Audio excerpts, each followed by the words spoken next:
Hello friends, এই যে দেখুন আজকে বেগুন ভাজি বসিয়েছি। বেগুন ভাজি দিয়ে জিরে বাটা দিচ্ছি, দিয়েছিলাম পেঁয়াজ ফোড়নে, তারপর বেগুনগুলো লবণ দিয়ে চিপে ধুয়ে দিয়ে দিয়েছি, তারপর নুন দিয়েছি, হলুদ, চেরা কাঁচা লঙ্কা।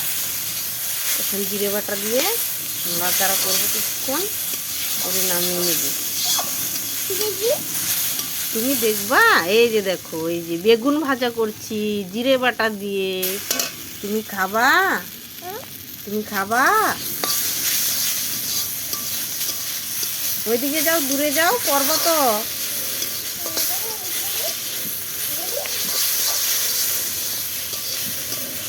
এই যে বেগুন ভাজা আজকে এইভাবে করছি।